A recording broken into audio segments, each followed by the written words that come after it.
ஏமா நீ 1000 ரூபா வாங்கிட்டியா அப்படின்னு. அதானே நான் 1000 ரூபா வாங்குறேன், என் வீட்டுக்கார் இப்படி போனாருன்னா ஹெல்மெட் இல்லைன்னு சொல்லிட்டு 500 ரூபா ஃபைனை போட்டுடுறாங்க. 1000 ரூபா போட்டு காவல்துறையை நீங்க எக்காரணத்தை கொண்டு நீங்கள் தவறாகவே நீங்கள் நினைக்க கூடாது. அவர்களும் நம்மளை போர் ஒரு மனிதர்கள் தான். அவர்களுக்கு வேற வழி இல்லை.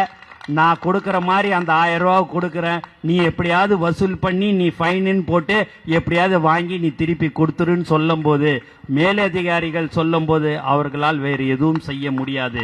ஆகவே நாம் எல்லோரும் அவர்கள் தான் செய்கிறார்கள்.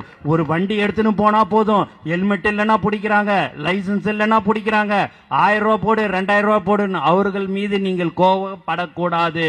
நீங்கள் கோபம் படுவது நம்மளுடைய தமிழக அரசு மீது தான் நீங்கள் கோபப்பட வேண்டும். அதை நீங்கள் தெரிந்து கொள்ளுங்கள். நீங்க எல்லாமே அந்த பொண்ணு சொல்லிச்சானே இந்த மாதிரி நடந்ததுன்னு, முந்தா நாள் கூட ஃபைன் போட்டுட்டாங்கன்னு, அந்த பணத்தை வாங்கினாங்கன்னு.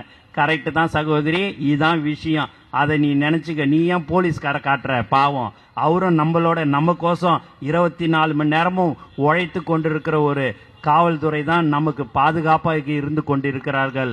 ஆகவே நீங்கள் அவர்களை குறை சொல்லாதீர்கள். தமிழக அரசை சொல்லு, யார் ஆளுகிறார்களோ அவங்களை சொல்லு சகோதரி என்று சொன்னேன்.